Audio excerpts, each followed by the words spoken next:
Hello everyone, welcome to Naira study hub. आप सब कैसे हैं? आई होप कि आप सभी बहुत अच्छे होंगे और अपनी स्टडी को भी बहुत अच्छे से कर होंगे। फ्रेंड्स, आज का जो वीडियो लेक्चर है वो आपको पता है कि जो आपका सब्जेक्ट प्रारंभिक शिक्षा के नवीन प्रयास है ना, तो इसी को हम लोग कंप्लीट कर रहे हैं, यानी कि कंटिन्यू कर रहे हैं। इसमें जो ऑब्जेक्टिव टाइप क्वेश्चंस हैं उनको देख रहे हैं। तो चलते हैं, सबसे पहला क्वेश्चन देखते हैं। क्वेश्चन पर चलने से पहले फ्रेंड्स, अगर अभी तक आप लोगों ने चैनल को सब्सक्राइब नहीं किया है तो प्लीज़ सब्सक्राइब कर लीजिएगा, बेल आइकन को प्रेस कर लीजिएगा और चीज़ें पसंद आए तो लाइक भी ज़रूर कीजिएगा, क्योंकि भाई एक लाइक तो बनता ही है।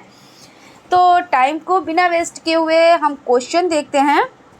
तो सबसे पहला जो क्वेश्चन आपका हो जाता है वो क्वेश्चन है, माध्यमिक शिक्षा आयोग के अध्यक्ष कौन थे?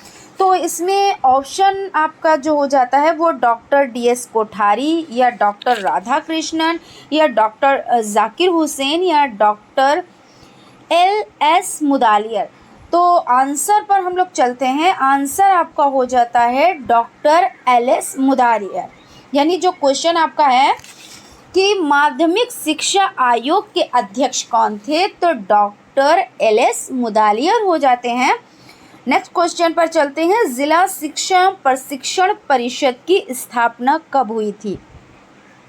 तो जिला शिक्षा प्रशिक्षण परिषद यानी डाइट है ना, तो इसकी स्थापना कब हुई थी? तो यहाँ पे 1986 है, 1987 है, 1990 है और 1967 है। तो आंसर आपका क्या हो जाता है? तो आंसर जो आपका हो जाता है वो 1987 है। क्यों? क्योंकि 1986 की अनुशंसा पर 1987 में इसकी स्थापना हुई। क्योंकि इस तरह के क्वेश्चंस बहुत ज़्यादा कंफ्यूज करते हैं, तो आप लोग कंफ्यूज मत होइएगा, बहुत अच्छे से चीज़ों को मिलाते हुए साथ में। क्योंकि क्या होता है ना, जब हम एक चीज़ पढ़ते हैं, यानी हमने क्या किया, 1986 जो चीज़ें हैं वो चीज़ें पढ़ी, फिर 1986 से क्या चीज़ें जुड़ी हैं तो वो चीज़ें हमने पढ़ी। और जब हम पूरे डिटेल में चीज़ों को नहीं पढ़ते हैं ना, तब दिक्कतें आती हैं, और जब दिक्कतें आती हैं तब हम कंफ्यूज होते हैं और हमारा क्वेश्चन जानते हुए भी हमारा क्वेश्चन क्या होता है, गलत हो जाता है ना। तो यहाँ पे आंसर आपका 87 हो जाता है, यानी 1987 हो जाता है। और नेक्स्ट क्वेश्चन आपका है, इंदिरा गांधी राष्ट्रीय मुक्त विश्वविद्यालय की स्थापना कब हुई? तो क्वेश्चन तो आपका ये हो गया। इसमें ऑप्शन जो आपके हो जाते हैं वो हैं 1980, 1986, 1995 और 1990। देखिए, जब जो अभी हम लोगों ने जो क्वेश्चन पढ़ा, जिला शिक्षा प्रशिक्षण परिषद की स्थापना कब हुई, तो 1987। इस पर भी बहुत लोग 1986 टिक कर देते हैं। और इंदिरा गांधी राष्ट्रीय मुक्त विश्वविद्यालय की स्थापना कब हुई, तो इस पर भी 1986 पे ज़्यादातर ये चीज़ देखने में आई है कि लोग 1986 ही बताते हैं, लेकिन इसका राइट आंसर 1985 है, यानी सितंबर 1985 हो जाता है। ठीक है। और अगर 1986 की बात की जाए तो इसकी सिफारिश पर ये चीज़ यहाँ पे हो जाती है जो अभी हमने आपको बताया, क्योंकि दो क्वेश्चन हम साथ में लेके चल रहे हैं। क्यों? क्योंकि ये क्वेश्चन जो है इनमें बड़ी कन्फ्यूज़न रहती है, इसलिए हम ये दो क्वेश्चन साथ में लेके चल रहे हैं। तो जिला शिक्षा प्रशिक्षण परिषद की स्थापना तो 1987 और किसकी सिफारिश पर, तो 1986 की सिफारिश पर। और इंदिरा गांधी राष्ट्रीय मुक्त विश्वविद्यालय की स्थापना तो 1986 ना होकर 1985 है, वो भी सितंबर। ठीक, यहाँ तक आपको कोई डाउट और कन्फ्यूज़न तो नहीं रहा होगा। अगर फिर भी कोई कन्फ्यूज़न है या कोई डाउट रह गया तो आप क्लियर कर सकते हैं कमेंट करके। नेक्स्ट क्वेश्चन है, किस शिक्षा प्रणाली में महिलाओं की शिक्षा को पुरुषों की तुलना में कम अहमियत दी गई है? तो बौद्धिक शिक्षा में। सही बात है, क्योंकि यहाँ पर महिलाओं की शिक्षा पर ध्यान ज़्यादा नहीं दिया गया। ब्रिटिश शिक्षा में यहाँ पर भी यही चीज़ है। वैदिक शिक्षा में हालांकि कुछ चीज़ों में बदलाव हो गया था, विधवा विवाह, सती प्रथा, और क्या था कि शिक्षा स्त्रियों को दी जाती थी, लड़कियों को दी जाती थी। वैदिक शिक्षा की बात कर रहे हैं, वर्ग चुनने का भी अधिकार था। लेकिन ये कहो कि बहुत अच्छी स्थिति हो गई थी तो नहीं, और वो स्थिति तो आज भी नहीं हो पाई है। जो कि यहाँ पे तो बात हुई है कि किस शिक्षा प्रणाली में महिलाओं की शिक्षा पुरुषों की तुलना में कम अहमियत दी गई थी। कब की बात की गई है? बौद्ध शिक्षा, ब्रिटिश शिक्षा, वैदिक शिक्षा। बहुत पहले की बात की गई। लेकिन आज जब लोग क्या है चांद पर भी अपनी छाप छोड़ कर आए हैं, तब भी अभी भी महिलाओं और लड़कियों की स्थिति में सुधार उतना नहीं देखा गया है जितना होना चाहिए, है ना। तो ये चीज़ यहाँ पे तो जो द ऑप्शन है वही राइट है। वुड डिस्पैच की संस्तुति के आधार पर विश्वविद्यालय की स्थापना की जानी चाहिए थी। कलकत्ता, मद्रास, वाराणसी में, बम्बई, मद्रास, दिल्ली में, कलकत्ता, मद्रास, बम्बई में, कलकत्ता, बम्बई, दिल्ली में। तो ये इसमें आपका जो आंसर हो जाता है वो आंसर है आपका सा ऑप्शन, यानी कलकत्ता, मद्रास और बम्बई में बुनियादी शिक्षा का प्रत्यय दिया गया है। राजा राम मोहन रॉय द्वारा या महात्मा गांधी द्वारा या पंडित नेहरू द्वारा या शिक्षा आयोग के द्वारा। तो बुनियादी शिक्षा की अगर हम बात कर लेते हैं, अगर हम बात करते हैं ना, तो बुनियादी शिक्षा की तो अगर हम इसको कहें तो इसका और भी नाम है नई तालीम। और किसने दिया? तो महात्मा गांधी द्वारा। तो इसलिए बा ऑप्शन आपका राइट हो जाता है, ठीक है ना। चलते हैं अगले क्वेश्चन की तरफ। क्वेश्चन हो जाता है कोठारी कमीशन ने शिक्षा व्यवस्था को कितने स्तरों में बांटा? तो 3 स्तरों में या 2 स्तरों में या 6 स्तरों में या 4 स्तरों में? तो यहाँ पे देखिए जो आपका पहला ऑप्शन यानी कि 3 स्तर है यही आपका राइट होगा। कैसे? तो देखिए प्राथमिक शिक्षा हो जाती है, माध्यमिक हो जाती है और उच्च अध्ययन हो जाता है, यानी प्राथमिक अध्ययन, माध्यमिक अध्ययन और उच्च अध्ययन हो जाता है। तो इस तरह से 3 हो जाते हैं। तो यहाँ पे आप लोग देख के ही, बाकी अगर थोड़ा सा कन्फ्यूज़न कहीं पर डाउट है तो आप लोग इसको गूगल करके भी देख सकते हैं, क्योंकि एक नंबर भाई बहुत अहमियत रखता है, तो कोई रिस्क नहीं लेना चाहिए, है ना। तो पहली बात तो यही सही है, बाकी आप लोग गूगल करके देख भी लीजिएगा। मैं ये नहीं कहती कि मुझ पे बहुत ज़्यादा आप ट्रस्ट करें, लेकिन हाँ इतना ट्रस्ट कर सकते हैं कि हम आपको कोई भी क्वेश्चन गलत नहीं बताएंगे, इतना ट्रस्ट आप ज़रूर कर सकते हैं। लेकिन फिर भी आप अपनी तसल्ली के लिए गूगल करके देख लीजिएगा। और नेक्स्ट क्वेश्चन आपका हो जाता है बहुउद्देशीय विद्यालय किसके द्वारा प्रस्तुत किए गए? तो शिक्षा आयोग, उच्च शिक्षा आयोग, मुदालियर आयोग और सैडलर आयोग। तो यहाँ पे आपका हो जाता है मुदालियर आयोग। क्या हो जाता है? तो मुदालियर आयोग, यानी बहुउद्देशीय विद्यालय किसके द्वारा प्रस्तुत किए गए? तो मुदालियर आयोग के द्वारा। और NCERT कब एक स्वत्वशासी संस्था के रूप में स्थापित हुई? NCERT, तो अगर हम इसके फुल फॉर्म की बात करते हैं, NCERT की फुल फॉर्म की बात करते हैं, जो कि बहुत ज़्यादा आप लोगों के लिए इम्पॉर्टेंट है, national council of education research and training. और इसी तरह से एक फुल फॉर्म हो जाती है SCERT, state council of educational research and training. तो अगर NCERT की स्थापना की बात की जाए तो 1961, और कब? 1 सितंबर। तो यहाँ पे आपका बा ऑप्शन राइट हो जाता है, और यहाँ पे 1 सितंबर भी आप लोग याद रखिएगा। चलते हैं अगले क्वेश्चन की तरफ। क्वेश्चन आपका हो जाता है मुक्त विश्वविद्यालय की स्थापना की संस्तुति की गई शिक्षा आयोग के द्वारा, NPE 1986 द्वारा, कोठारी कमीशन द्वारा या हर्टॉग समिति द्वारा? तो यहाँ पे आंसर आपका हो जाता है NPE 1986 के द्वारा। ये आपका राइट आंसर हो जाता है, यानी कि बा ऑप्शन आपका राइट हो जाता है, ठीक है ना।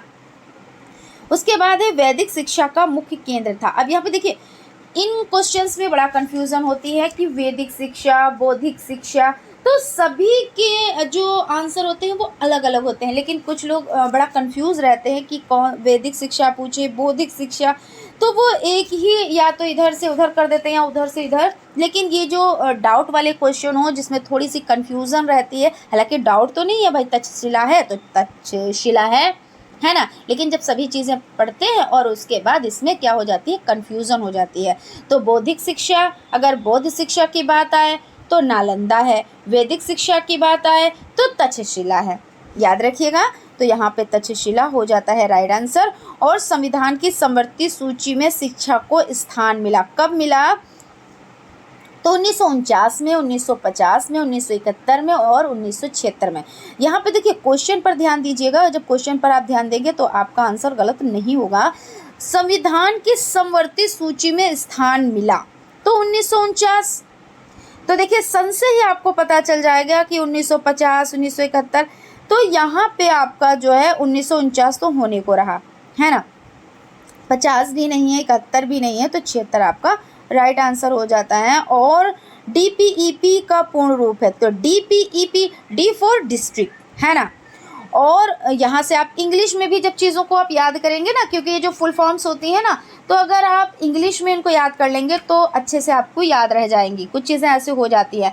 तो DPEP तो ज़िला प्राथमिक शिक्षा कार्यक्रम है ये। तो यहाँ पे डिस्ट्रिक्ट प्राइमरी एजुकेशन पॉलिसी हो जाता है ना, ज़िला प्राथमिक शिक्षा कार्यक्रम, यानी कि बा ऑप्शन आपका राइट है। ठीक है ना, आप लोग लाइक सब्सक्राइब फ्रेंड करते रहें। और चलते हैं हम लोग अगले क्वेश्चन की तरफ। राष्ट्रीय शिक्षा नीति 1986 में संशोधन किस सन में किया गया? तो संशोधन की यहाँ पे बात हो रही है, तो 1988 ईस्वी में, 1990 में, 1992 में और 1996 में। तो राष्ट्रीय शिक्षा नीति 1986 में संशोधन किया गया, 1992 में, और 1992 में एक समिति और आई, यशपाल समिति, जिसमें क्या शीर्षक था कि शिक्षा बिना बोझ के। और बिना बोझ के मतलब कि बच्चों पे इतना भार लाद दिया जाता था, और वो उनका कद छोटा सा, उनका वज़न कम, लेकिन बैग का वज़न ज़्यादा, लेकिन उनको नॉलेज कितनी हुई, उनको ज्ञान कितना प्राप्त हुआ, इस पे ध्यान नहीं दिया जा रहा था। तो जब शिक्षा बिना बोझ के, यानी बच्चों को ऐसे वर्क कराए जाएं जो किताबों से ही सिर्फ ना जुड़े रहें, उनकी जो ज़िंदगी से जुड़े पहलुओं को जोड़ कर चीज़ों को पढ़ाया जाए, है ना, एक्टिविटी करके पढ़ाया जाए। तो ये सभी चीज़ें, तो इस पर भी हम लोग डिस्कस करते रहेंगे। बाकी यहाँ पे जो क्वेश्चन था, राष्ट्रीय शिक्षा नीति 1986 में संशोधन किस वर्ष किया गया? तो 1992 में। और क्योंकि 92 में जो यशपाल समिति है वो भी, तो हमने यहाँ पे उसके बारे में भी थोड़ी सी चर्चा कर ली। नेक्स्ट क्वेश्चन आपका हो जाता है, राष्ट्रीय शैक्षिक अनुसंधान एवं प्रशिक्षण परिषद की स्थापना हुई थी। कब हुई भाई? राष्ट्रीय शैक्षिक अनुसंधान एवं प्रशिक्षण परिषद। तो अगर हम इसकी शॉर्ट की बात करें तो क्या हो जाता है, NCERT, है ना। तो 1961, और 1961 में कब अगर बात करें तो 1 सितंबर, तो यानी 1 सितंबर 1961 ऑप्शन कहाँ पे है? तो बा में है। यहाँ तक क्लियर हो गया। चलते हैं अगले क्वेश्चन की तरफ। राष्ट्रीय एकता कमेटी की अध्यक्षता की थी डॉक्टर संपूर्णानंद ने, डॉक्टर DS कोठारी ने, SN मुखर्जी ने, या डॉक्टर राधा कृष्णन ने? तो यहाँ पे आपका जो आंसर हो जाता है, राष्ट्रीय एकता कमेटी की अध्यक्षता की थी तो डॉक्टर संपूर्णानंद ने। और यहाँ पे भी जैसे अभी आपका एक क्वेश्चन आया था, तो वहाँ पे आंसर 1992 था, और दो चीज़ों को हमने मैच करते हुए साथ में मिलाकर चीज़ों को बताया। तो इसी तरह जैसे NCERT तो 1961, और राष्ट्रीय एकता कमेटी की अध्यक्षता की थी डॉक्टर संपूर्णानंद ने, और यहाँ पर भी आपका 1961। तो कुछ चीज़ें हो जाती हैं जो सिमिलर होती हैं, एक जैसी होती हैं, एक ही होती हैं, है ना। तो उनको अच्छे से समझिए, क्योंकि फिर बड़ा कन्फ्यूज़न होता है कि हमने तो NCERT पढ़ा था 1961 में, तो राष्ट्रीय एकता कमेटी यह नहीं हो सकती, 1961 में नहीं, ये चीज़ अलग होगी। तो ऐसा नहीं है, क्योंकि बहुत सी चीज़ें भाई एक ही सन में हो सकती है, एक डे पे हो सकती है, एक मंथ में हो सकती हैं। ऐसा तो भाई सोचना ही नहीं है ना इस चीज़ के बारे में कि नहीं हो सकती। कैसे भाई नहीं हो सकती? बौद्ध शिक्षा का प्रमुख केंद्र था। अभी आप लोगों ने क्या पढ़ा कि वैदिक शिक्षा का मुख्य केंद्र तो तक्षशिला, और बौद्ध शिक्षा का प्रमुख केंद्र तो नालंदा, है ना, याद रखिएगा आप लोग। निस्पंदन सिद्धांत में किस वर्ग की शिक्षा पर बल दिया गया? तो निस्पंदन में निम्न, मध्यम, उच्च या सभी। तो यहाँ पे देखिए निम्न पर तो दिया नहीं गया, तो अगर आप ये काट देते हैं तो सभी तो अपने आप ही कट जाएगा, क्योंकि इस भाई सभी पे तो आप तभी टिक करेंगे जब सभी सही होंगे। और इन्होंने मतलब इस शिक्षा में किस पे ध्यान दिया गया था? तो मध्यम और उच्च। अब दो पे तो आप टिक कर नहीं सकते, अगर ऑप्शन में होता बा और सा दोनों, है ना, इस तरह से तब आप टिक करते हैं। तो यहाँ पे आपका हो जाता है कि मध्यम और उच्च दोनों पे, तो दो ऑप्शन है ही नहीं, तो इसलिए आप उच्च पर टिक करेंगे। अगर कहीं पे मध्यम और उच्च दोनों आ जाता है तो आप ऐसे करेंगे, ठीक है। बौद्ध काल में शिक्षा का माध्यम क्या था? तो संस्कृत या पाली और प्राकृत हिंदी या स्थानीय भाषा, तो संस्कृत भी नहीं थी, हिंदी में नहीं थी, स्थानीय भाषा पाली और प्राकृत हो जाता है, यानी कि बा ऑप्शन आपका राइट है। ठीक है, और अगला क्वेश्चन है NCTE एक्ट संसद में पास हुआ था, कौन सा NCTE? तो इसकी फुल फॉर्म की अगर हम बात करते हैं तो national council for teacher education, NCTE राष्ट्रीय अध्यापक शिक्षा परिषद। ठीक, और यहाँ पे सन पूछा गया है, तो सन 1993 है या 1986 है या 1982 है या 1994 है, तो कौन सा आंसर आपका राइट है? तो NCTE एक्ट संसद में यानी पास होने की यहाँ पे बात हो रही है, तो 1993 इसका राइट आंसर हो जाता है। ठीक है, और अगर हम स्थापना की बात करते हैं तो 17 अगस्त 1995। तो देखिए दोनों क्वेश्चन में फ़र्क है, जैसे आपने कोई काम स्टार्ट किया, कोई काम स्टार्ट करने की आज सोची, स्टार्ट किया कल, और उसको क्या हुआ स्थापना, यानी जहाँ पे आपको वो वर्क करना है उसकी स्थापना, यानी मान लीजिए स्कूल आप खोलना चाहते हैं, तो वर्क तो आज से आपने स्टार्ट कर दिया उसकी लिखा पढ़ी का या उसको पास कराने का, लेकिन जब जिस दिन पास हुआ वो डेट अलग होती है ना। तो यहाँ पे क्या हो जाता है कि 1995, यानी अगर बात आती है कि स्थापना कब हुई और संसद में पास, जैसे आप कोई काम, अभी हमने आपको वही चीज़ बताई कि कोई काम आप स्टार्ट करना चाहते हैं, उसके लिए परमिशन लेना है आपको, तो वो डेट तो अलग होगी, लेकिन आपने कब उसको स्थापित किया, आपको परमिशन मिल गई, फिर उसके बाद आपने उसकी स्थापना की, तो डेट दोनों अलग होंगी ना। तो अगर पास करने की बात हो तो 1993, और अगर स्थापना कब हुई ये पूछा जाए तो 1995 में। तो इस तरह से क्वेश्चंस को आप लोग अच्छे से क्लियर करते हुए चलिए। उपनयन संस्कार का शाब्दिक अर्थ है, तो पास ले जाना, घर लौटना, बाहर जाना, प्रकृति की ओर लौटना। तो उपनयन संस्कार का शाब्दिक अर्थ हो जाता है पास ले जाना, यानी गुरु के, जब भाई गुरु के पास ही तो आप ले जाएंगे, यानी आपको जैसे ज्ञान प्राप्त करना है, शिक्षा लेनी है, तो आप कहाँ पे जाएंगे? आप गुरु के पास जाएंगे। तो उसके लिए एक संस्कार उपनयन संस्कार है, और इसका मतलब क्या है? पास ले जाना, यानी कि गुरु के पास ले जाना।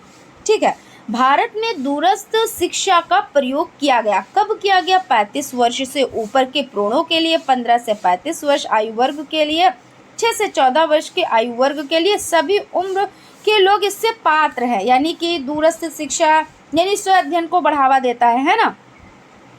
तो स्व अध्ययन यानी अपने आप से, जैसे कहते नहीं कि भाई हम घर पे हैं या घर से बाहर नहीं जाने की इजाज़त है, या कुछ लोग वर्किंग होते हैं, कुछ लोग वर्क भी कर रहे होते हैं प्लस पढ़ना भी चाहते हैं, तो इस तरह से क्या करते हैं, दूरस्थ शिक्षा से वो लोग आगे बढ़ते हैं, और ऐसा नहीं कामयाब भी होते हैं। वो तो अपने इस पे होता है कि हम कितना मन लगा के पढ़ सकते हैं, कितना मन लगा के हम चीज़ों को कर सकते हैं।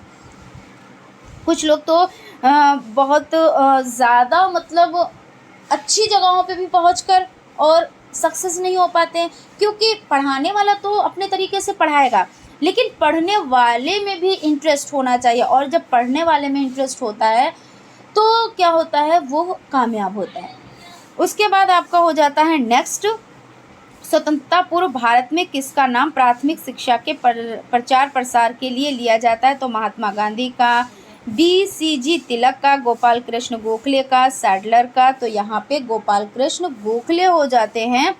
और अगर बात की जाए कि यहाँ गोपाल कृष्ण गोखले जो हो जाते हैं, तो इन्होंने क्या कहा कि 6 से 10 वर्ष के लड़कों के लिए शिक्षा मुफ्त व अनिवार्य बनाया जाए। तो यहाँ पे अगर 6 से 10 के बाद अब क्या है, 6 से 14 वर्ष तक के बच्चों को मुफ्त और अनिवार्य शिक्षा दी जाए। लेकिन इन्होंने पहले ये मांग रखी थी, भाई कोई चीज़ होती है तो उसको आगे बढ़ाना होता है, पहले छोटे से स्टार्ट किया जाता है ना। तो पहले इतनी स्थिति ऐसी थी नहीं जो ऐसा कहा जाता, तो पहले 6 से 10 वर्ष इन्होंने कहा। तो ये सभी टाइम पीरियड आप लोग याद रखिएगा। राष्ट्रीय अध्यापक शिक्षा परिषद के कार्यक्रम का वर्ष है तो 1995, और अगर हम बात करें तो 17 अगस्त। राष्ट्रीय अध्यापक शिक्षा परिषद किस शिक्षा के विकास हेतु कार्य करती है? तो प्राथमिक शिक्षा, शिक्षक शिक्षा, माध्यमिक शिक्षा, उच्च शिक्षा। तो राष्ट्रीय अध्यापक शिक्षा परिषद है किसके लिए? शिक्षक तो शिक्षक शिक्षा यहाँ पे आंसर हो जाता है। निम्न में से किस समिति आयोग ने अपव्यय अवरोधन की समस्या का सर्वप्रथम ध्यान आकर्षित किया?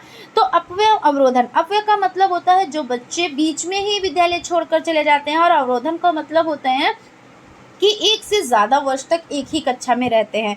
तो इस पे जो है ध्यान दिया, यानी अवरोधन की समस्या पर सबसे पहले की बात हो रही है तो हरटाग समिति। वैसे तो बहुत समितियों ने इस पे ध्यान दिया, लेकिन जो सबसे पहले जिन्होंने वर्क किया तो वो हरटाग समिति हो जाती है। और गोपाल कृष्ण गोखले ने अनिवार्य प्राथमिक शिक्षा की दिशा में क्रियाशील करने के लिए केंद्रीय धारा सभा के समक्ष अपना प्रस्ताव प्रस्तुत किया। तो कब किया?